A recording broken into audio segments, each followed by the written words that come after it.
I am going to be talking about this in the main part of the show, but as you may have heard, every US ally that Donald has asked to help out in reopening the Strait of Hormuz has said no. So, what we're seeing play out on the world stage is a toddler finally being told no. Now, of course, it isn't just this no that is rattling Donald's cage. I think it started when his Supreme Court, his illegitimate, corrupt supermajority of the Supreme Court told him that his tariffs are unconstitutional and must be undone. He responded by attacking the justices, his personal justices, who have gone his way almost 98% of the time, calling them out, insulting them, calling them traitors. And he refused. He refused. Instead of following their decision, he decided to add another 15% tariffs across the board. That is what weak people do. But that's always what Donald's done. He keeps pushing the envelope to see what he can get away with. And when he can't get away with it, what does he do? Does he course correct like a mature human being? No, he doubles down on the wrong thing he's been doing. And then he quadruples down. It's extremely dangerous, of course. But what we've seen time and time again is the person who stood up to him initially backs down, gives him more power, gives him more fuel to do horrific things to us until the next no comes along, which, to be fair, has been few and far between. Things are shifting now with this war of choice. Nobody but him wanted, and nobody, especially him, can justify, and nobody, especially him, seems to know how to end. Our allies are standing up and saying, no, we do not want this. We did not ask for this. We were not asked about this ahead of time. We will not risk our blood and treasure to help you with this illegal, unconstitutional war. We will not participate in your war crimes. And we will not help you get out of this very, very serious political mess you're in now, because your actions are leading to massive spikes in oil prices. In fact, I'm sure that our allies are, at least in one way, thrilled that this is costing Donald politically. It is weakening him here. And that is the best thing for all of us, including our allies. Now, notice who Donald has not asked to help out. That embarrassing gaggle of failing democracies and autocracies that comprise his Board of Peace. Nope. He is asking China to help out, which, by the way, would further empower China to our detriment. And yet still, everybody is saying no. But that is only going to have an impact on him if they continue to say no. We've seen many instances in the last few days of Donald clearly losing it to I think a greater degree than we've yet seen. Reporters asking legitimate basic questions, like, for example, why are you sending 5,000 more Marines into the Gulf, are being met with insults and temper tantrums. Here's the thing. Now, that is basically how Donald has always operated, right? But in the context of making deals, remember, allegedly, he's really good at making deals. Well, first of all, he's not. But it is one thing to be on the winning end of negotiation if you have much more power and much more resources than the person with whom you're allegedly negotiating. So it was always set up in Donald's favor. All he had to do at the very end of the negotiation, when a deal was ready to be struck, was come in and throw a temper tantrum and threaten. If I don't get my way, which is to say, if we don't negotiate a deal in which 100% is in favor of me and you get nothing, I am going to kick my little feet. And if that doesn't work, I'm going to hold my breath until I turn blue. And if that doesn't work, I'm going to sue you for all time until you have nothing left. See, that is how weak people with massive advantages negotiate. What we're seeing now is a weak person negotiating from a position of weakness. And that is something Donald has not had to deal with very much, if at all, in his extraordinarily privileged and protected life. So, to our allies out there, if you care about the future of the Western liberal alliance, if you care about America and the future of our democracy, keep saying no. Let's dive in.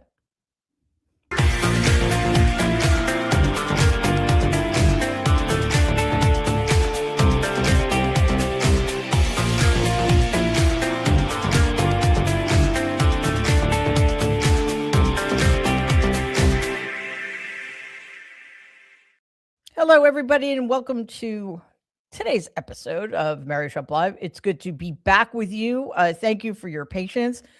I was traveling all last week for work, and I'm working on a new project, which is going to be on YouTube soon. So I'll keep you posted about that. And it requires my being, it's an interview show, and it sort of requires my being in the space of the person I'm interviewing. I think you're going to find it fascinating. I will have much more to say about that when the time comes. And I also was at a retreat, a Democratic retreat. I got to meet a lot of really fascinating people.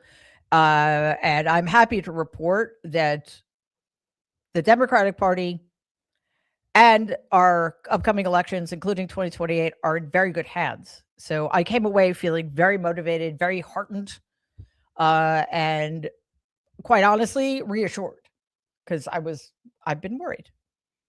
So that was amazing. I got to speak, and I got to meet some, as I said, some amazing people, including Senators Mark Kelly from Arizona and Chris Van Hollen of Maryland. As you know, Senator Kelly has been attacked directly by the execrable Pete Hegseth, who's not fit to shine his shoes, for participating in a video reminding service members that they should not follow illegal orders. Hegseth didn't like that.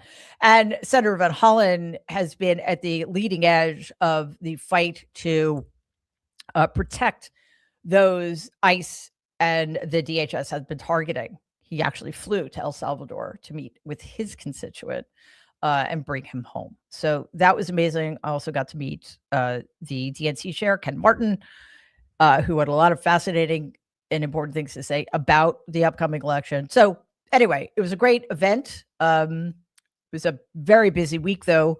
So thank you so much to my friends and fellow Nerd Avengers, Brian Karam, Adam Parkomeko, and Tara Setmeyer for doing such an amazing job filling in that I have no doubt you guys didn't even notice I was gone. So thanks, guys. Always much appreciated, because there's a lot to do.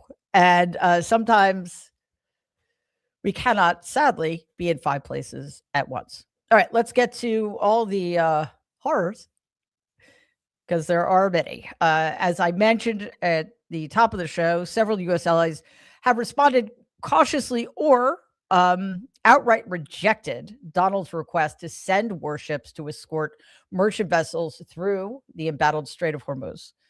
Germany delivered the bluntest response today, with Defense Minister Boris Pistorius saying, quote, "This is not our war. We did not start it," unquote.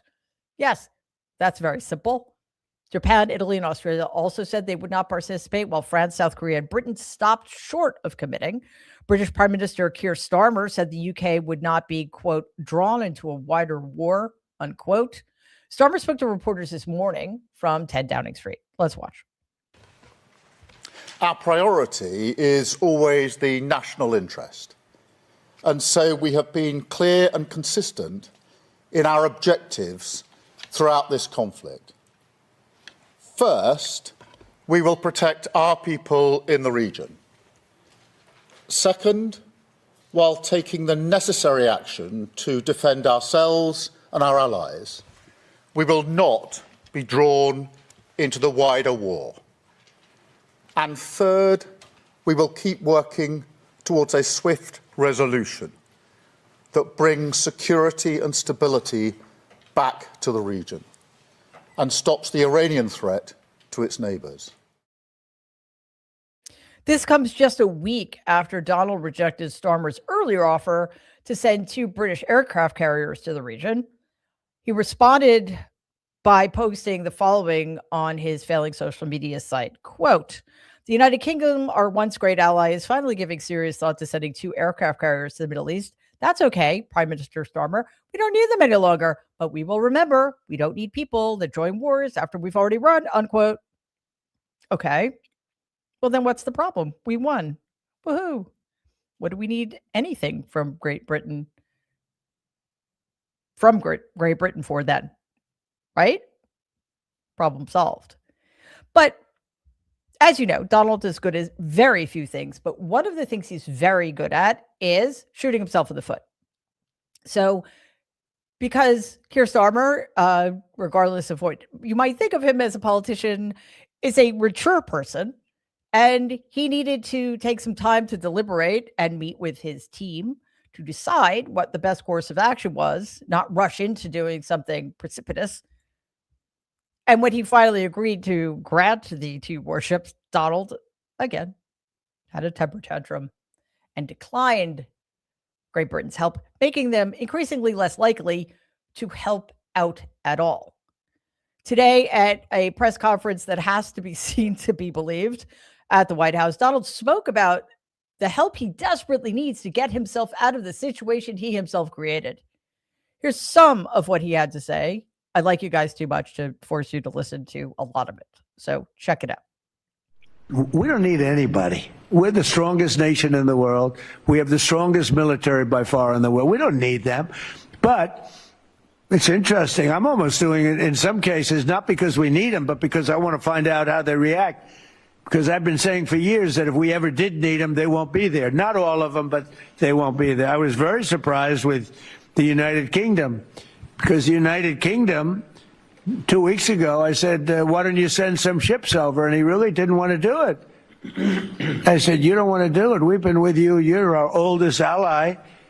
And we spend a lot of money on, NATO and all of these things to protect you. I mean, we're protecting them. We're working with them on Ukraine. Ukraine's thousands of miles away, separated by a vast ocean. We don't have to do that, but we did it. Well, Biden did it. I mean, I have to be honest with you. Biden got taken to the cleaners. But we worked with them in Ukraine. We don't need to work with them in Ukraine. And then they tell us that we have a mine ship around, and they don't want to do it. I think it's terrible.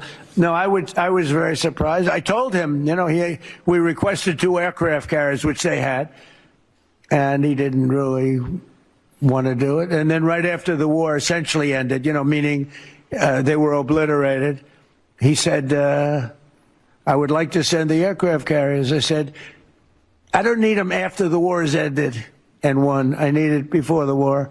So I was very upset not upset, I was not happy. Oh, not happy. Now, whether or not the war is over is a question we'll answer in a second. But first, context, something Donald is not good at. There's a treaty, as you know, called the North Atlantic Treaty, the founding document of NATO. And there's an Article 5, which is the defense clause. And in it, this principle is stated very clearly. Quote, an armed attack against one member in Europe or North America is considered an attack against all, unquote. That's how NATO works. That is why it is an organization that is greater than the sum of its parts. Right? So The war in Ukraine is a war that concerns all members of NATO, all countries that care about the future of the Western alliance and Western liberal democracy. Of course, Donald is not one of those people, and I'm afraid that America currently is not. But here's the thing. We pay more into NATO. Okay, perhaps we are the richest country in the organization. We have the biggest military. We have the most forces to lend. But other countries have never been there for us, and we've always been there for them. I ask you this question. How many times has Article 5 of NATO been invoked?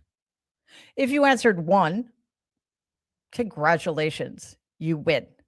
Nothing but the right to say that you were correct. Now, which country in NATO invoked Article 5? Yes, that would be the United States of America in the wake of September 11th, and all of our NATO allies complied. So, how dare that ignorant idiot assault our NATO allies with lies like that?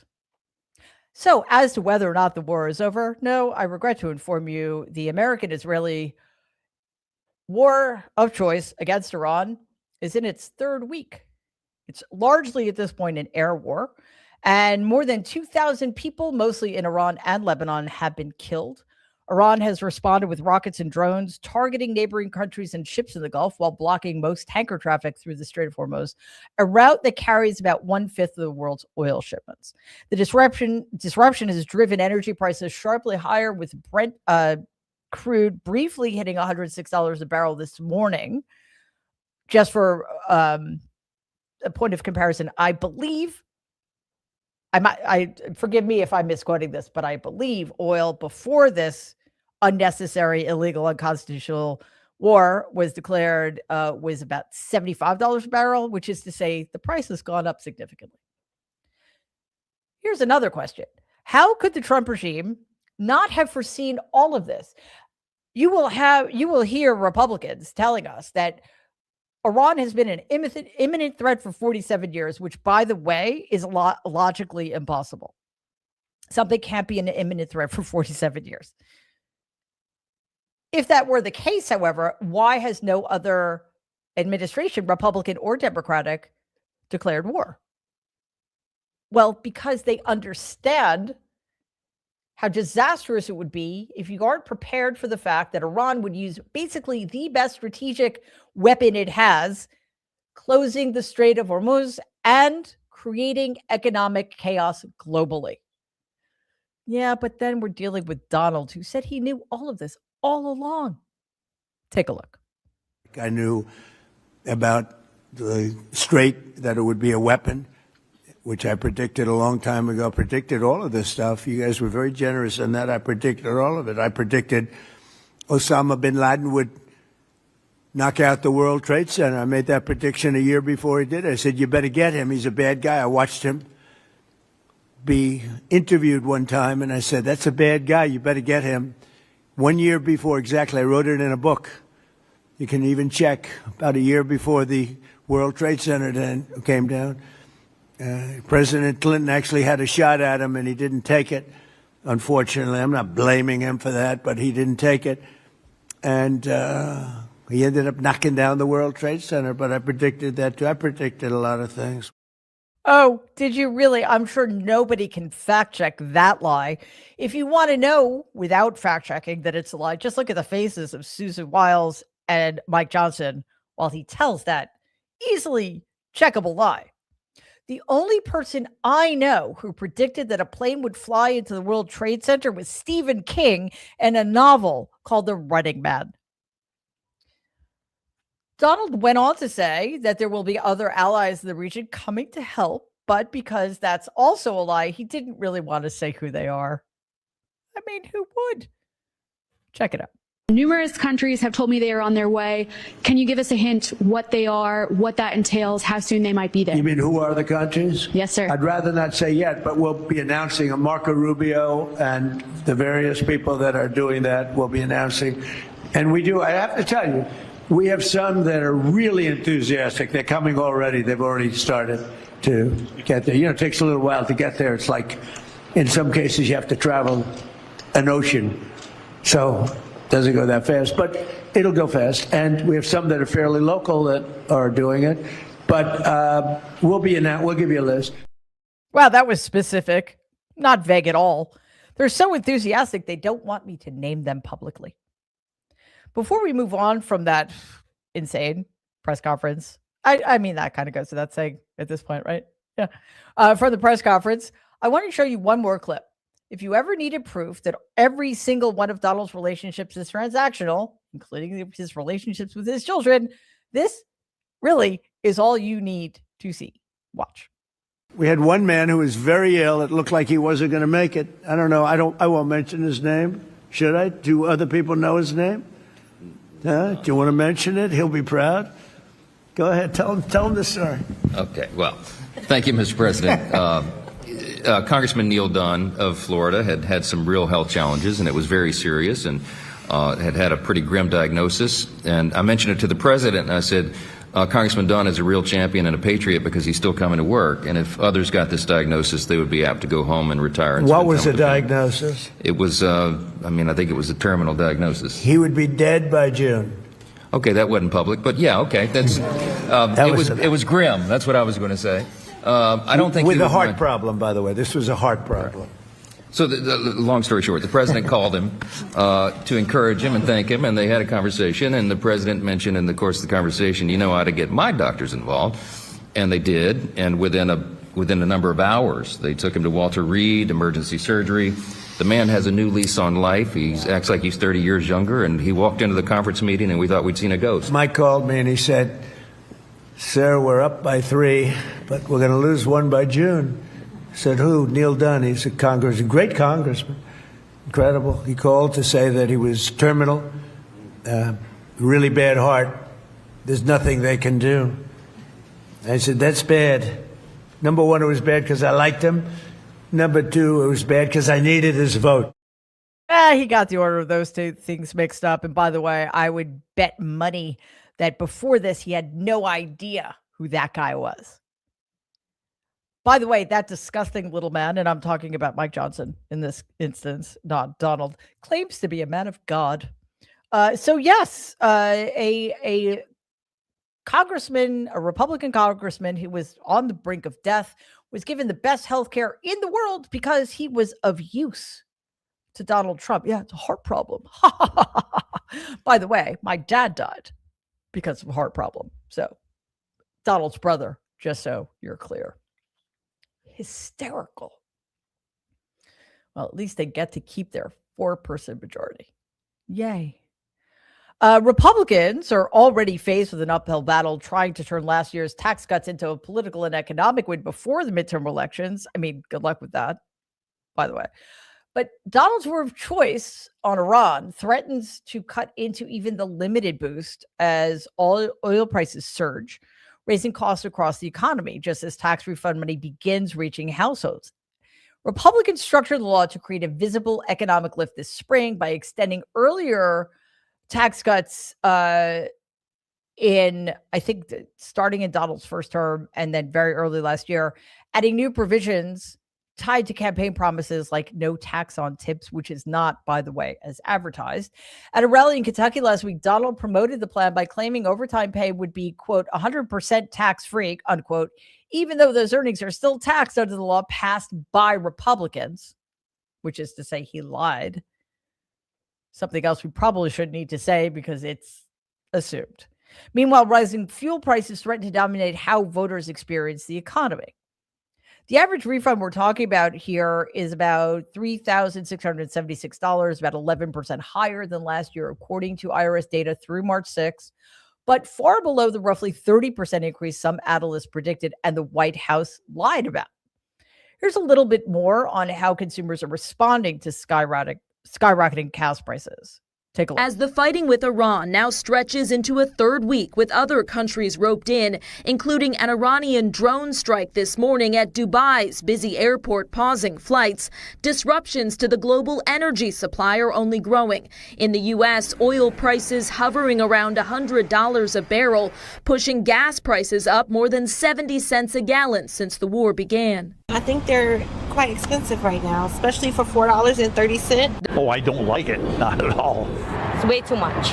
The Trump administration adamant it's short-term pain. The prices are going to come tumbling down as soon as it's over, and it's going to be over pretty quickly. Americans will feel it for a few more weeks, but at the end, we will have removed the greatest risk to global energy supplies. We have gas under $3, and now it's right at $5. And I mean, honestly, it's something that he stole from somewhere, and now we're at what, $5 a gallon? He's saying about for our safety, leave somebody alone, they won't bother you. Do you feel more safe in this country right now? And two, is it worth the price of gas? Is that safety worth it? A small increase on prices, it's over $1 more than what it was. It was almost at $2 and something cents. He was bragging the other day on news, 190 or 290 somewhere. It's $5.50 a gallon. We don't run off of hopes and dreams. And as far as being safe, this point in time, anybody can do anything. So as far as safety, he ain't doing nothing for my safety. No, most Americans, if you would ask them a month ago, if they thought Iran was an imminent threat to us, would have said, what? Iran? What's Iran? Where's Iran? So no, Iran was not an imminent threat to us. I've talked about this a billion times before. If Donald had really cared, he wouldn't have taken us out of the JCPOA, which was specifically designed to make sure that Iran did not ever have nuclear weapons. But it isn't about that for him. He just wanted to win. He wanted to be a tough guy. He wanted to look good. And that has backfired spectacularly. And I think it's very important to remember, it's not just gas prices that are going up. It's everything that requires gas, like flying, shipping. So the cost of goods are going to go up across the board because it costs more to send them places. But again, this is not a regime that thinks anything through. They're all about optics and what it's going to get them in the short term.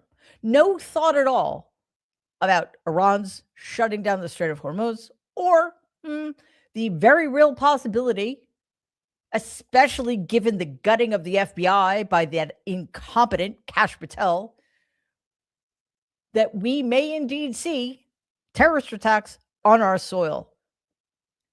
And you may think that that's wrong. That should never happen. Of course, it should never happen. But how would you feel if Iran had bombed an elementary school in America, killing scores of children? That's what they've set us up for. How do we protect ourselves against that, especially since they have completely hobbled our ability to do so? We're going to keep talking about this, obviously, because it is the most important thing going on in the world right now. And we'll also keep talking about all the lies they're telling, including this one. Prices will bounce back quickly. No, they won't. If the war ended tomorrow, it could be months before gas prices, oil prices come down, because that's how global supply chains work. Something else Donald knows and cares to know absolutely nothing about. Turning now to the FCC and the sycophantic chair of that organization, the Federal Communications Commission, Ben Carr is threatening to revoke broadcast licenses. Sorry, Brendan, not Ben. Brendan Carr is threatening to revoke broadcast licenses after Donald criticized media coverage of the U.S.-Israel war with Iran. In other words, Donald criticized accurate coverage of the U.S.-Israel war with Iran. So Carr told CBS News that broadcast licenses are not guaranteed rights and warned stations could lose them if they fail to serve the public interest by telling the truth. In other words, doing journalism, the thing for which they're licensed. Carr accused some broadcasters of being fake news because that's original. And he posted this on Saturday on Twitter. Quote, broadcasters that are running hoaxes and news distortions, also known as fake news, have a chance now to correct course before their license renewals come up. The law is clear. Broadcasters must operate in the public interest, and they will lose their licenses if they do not. It is very important to bring trust back into media, which has earned itself the label of fake news when a political candidate is able to win a landslide victory after, in the face of hoaxes and distortions, blah, blah, blah, blah, blah, blah, blah. Oh, my God. Oh, sorry. That last part was me. Unquote. Yes. So sadly, with this person in charge, the FCC still regulates radio, television, and satellite airwaves and issues licenses to individual broadcast stations. It doesn't license entire TV networks, so I guess that's something. Senator Elizabeth Warren, Democrat of Massachusetts, said it was illegal, quote, for the government to censor free speech it just doesn't like about Donald's Iran war, unquote. Connecticut Senator Chris Murphy was even more explicit, quote, posting the following, quote, this is the federal government telling news stations to provide favorable coverage of the war or their licenses will be pulled. A truly extraordinary moment. We aren't on the verge of a totalitarian takeover. We're in the middle of it. Act like it, unquote. Yes. Hear, hear, Senator Murphy. We are in the middle of this. This is not some horror that is about to happen if we don't stay on our guard. We are in the midst of this fascist authoritarian takeover. And Donald has more help than he actually needs. So, thank you to all of the Republicans in Congress who voted to confirm people like Brendan Carr, who are partisan hacks willing to do the bidding of the most corrupt man ever to hold the office of the presidency. Thank you to all of the corporate media companies that have bent a knee, all of the white shoe law firms and institutions of higher learning that have capitulated. Thank you for making it that much easier for these people who, again, have more power than I can possibly describe to you, take over American institutions and destroy American democracy. Well done. And again, even though there's so much else going on, we are never, ever, ever going to stop talking about the Epstein files until justice, or some semblance of it at the very least, has been done.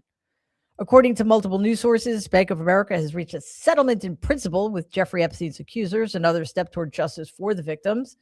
Let's look at this report from Bloomberg today. Bank of America has reportedly agreed to settle a proposed class action lawsuit now on behalf of Jeffrey Epstein victims who accuse the bank of aiding Epstein's sex trafficking operation. Terms of that deal haven't been disclosed, but lawyers sued the bank back in October and focused on accounts allegedly used by Epstein's co-conspirators, including Ghislaine Maxwell. Okay. I am sort of on the fence about boycotts, honestly. But as an individual human being, I can choose to bank elsewhere. Investigators are only now searching Jeffrey Epstein's massive 10,000-acre Zorro ranch in New Mexico. Again, thanks, guys, for being on it. This is 7 years after raids on his other properties. Okay. I mean, was Alex Acosta in charge of things? That's the only explanation I could think of. Officials warn the investigation faces major obstacles. The ranch changed ownership, key evidence may be gone, and federal prosecutors previously told state investigators to stand down. Of course they did. Which federal prosecutors? That's what I want to know. This has all raised fears that critical evidence tied to Epstein's network and associates like Donald may have been lost. The former Jeffrey Epstein ranch in New Mexico was purchased in 2023 by the family of Don Huffines, a Texas businessman, former Republican state senator, and 2026 candidate for Texas comptroller, who has some other questionable ideas about turning the ranch into a Christian kids camp. Yeah, because, what screams Christian kids camp like property where a sex trafficker and rapist of hundreds of young girls and young women lived. There are also concerns that he has begun demolishing parts of the property. He has been forced to stop construction, but more evidence may already have been lost. Because, of course, we are dealing with a Republican Party, a party of fascists that is more concerned with protecting rapists and sex traffickers of girls and young women than they are in justice for the hundreds, if not thousands, of victims. That's why we're never going to stop talking about this. Oh my goodness gracious. I say again, what is a weekend? Because it's Monday. All right. Anyway, we have thankfully reached our emotional support moment, but first, let us breathe. Whew. Yikes. As is my wont, I'm going to take you to the ocean. So watch this, take it in, keep breathing, and just imagine yourself floating in the midst of this beautiful, calm, glorious place that is the sea.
I don't know if I've ever mentioned this before, but sea turtles are among my favorite sea creatures. And just as I would like at some point to spend a significant portion of my life helping raise orphaned baby elephants, I'd also like to spend significant portions of my life helping protect baby sea turtles that have just hatched find their way to the sea. Someday, see, we got to keep putting this stuff out in the universe. Something I actually don't believe in, but I'm going to keep doing anyway. All right. Maybe I believe it. You know what? I believe in a little bit. Can't hurt. Okay. Let us get your questions, comments, etc.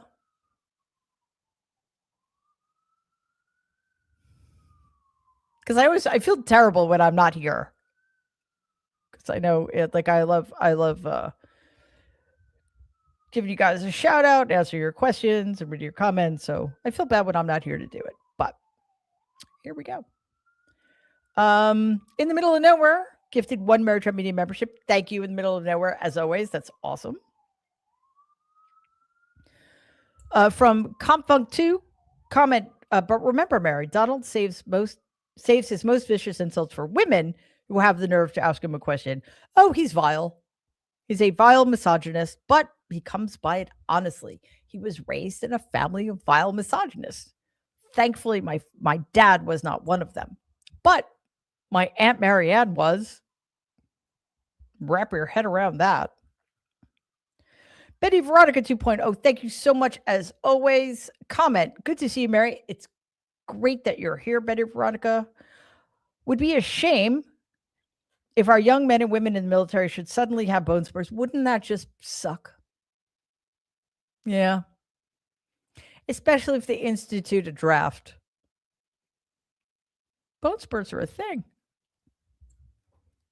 Although typically people who've had them remember which foot it was. Yeah. Seriously, I fractured very, very badly the 5th metatarsal of my left foot. I will never forget that it was my left foot. So if you have a bone spur serious enough to keep you out of a war, you'd probably remember which foot it was, right? Yeah, not Donald. In the middle of nowhere, again, thank you so very much. Comment, swear jar fee, a Joe Colorado swear jar fee, if you please. Please send healing thoughts for an abscess tooth. Oh no, which has the whole side of my face ballooning with no funds to go to a dentist. Isn't Medicare grand? No, it's not. Please save your money. Take your donation back and go get that abscess tooth taken care of, for goodness sakes, because you're probably going to need root canal, which is very expensive, or you're going to need to have it pulled. And I know because I just had a tooth pulled.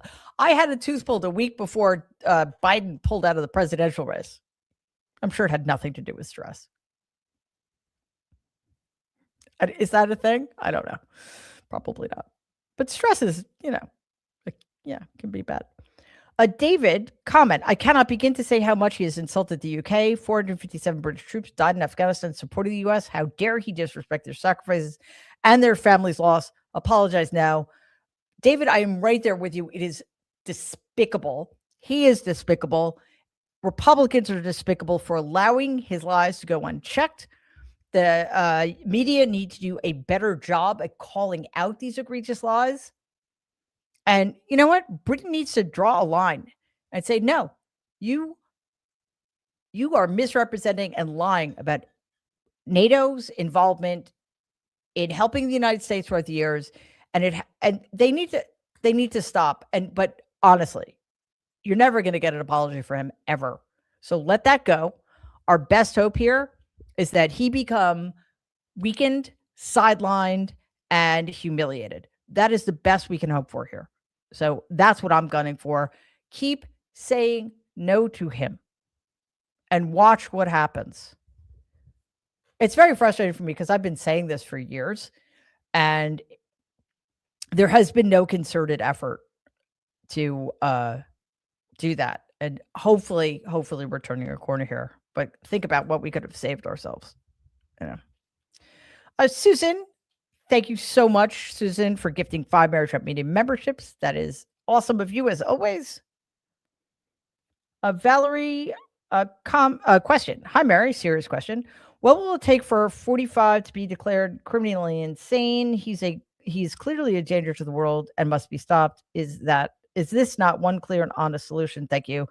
Well, unfortunately, insanity is a legal term. He would have to be on trial for something. I mean, which he should be, of course, and plead guilty by reason of insanity. So that's not going to happen. Otherwise, a psychiatric diagnosis that would